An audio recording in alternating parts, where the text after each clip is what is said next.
थे, उनको higher centre में रेफर किया। उसमें से कुछ बच्चों पेशेंट भी, छोटे बच्चे भी है। अभी तो फिलहाल पेशेंट को ऑक्सीजन चल रहा है, थोड़े स्टेबल है, फिर भी ऑक्सीजन चल ही रहा है उनको अभी भी।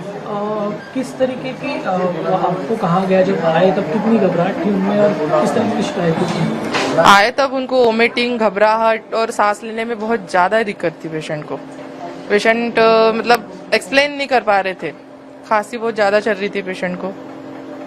तो यहाँ से कोई रेफर किया गया है कहीं? हाँ, यहाँ से रेफर किए गए। कोई हार्ट पेशेंट थे, कोई ओल्ड एज पेशेंट थे, को थोड़े ज़्यादा ही क्रिटिकल थे, उनको हायर सेंटर में रेफर किया गया।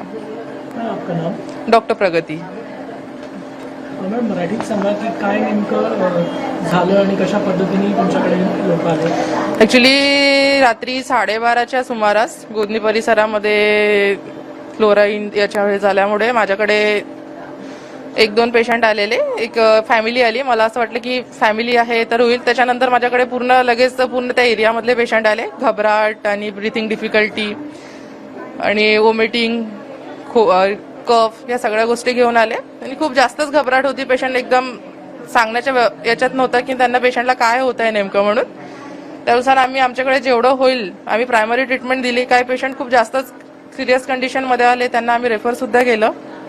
काही ओल्ड एज होते, त्याच्यामध्ये काही पिडियाट्रिशियन होते, काही पिडियाट्रिक पण पेशंट होते। आपल्याकडे किती जण आहेत? आता माझ्याकडे तर टोटल 8 पेशंट आहे, त्याच्यामध्ये आता पण त्या लोकांना ऑक्सिजन सुरूच आहे। ऑक्सिजन लेवल त्या लोकांची आता पण कमी आहे। मॅडम आपलं नाव?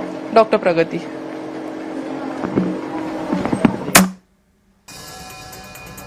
त्यामुळे श्वसनास त्रास होऊ लागल्यानं या रुग्णांना रुग्णालयात दाखल करण्यात आलं होतं। क्लोरीन वायूची गळती गोधणी परिसरात झाली।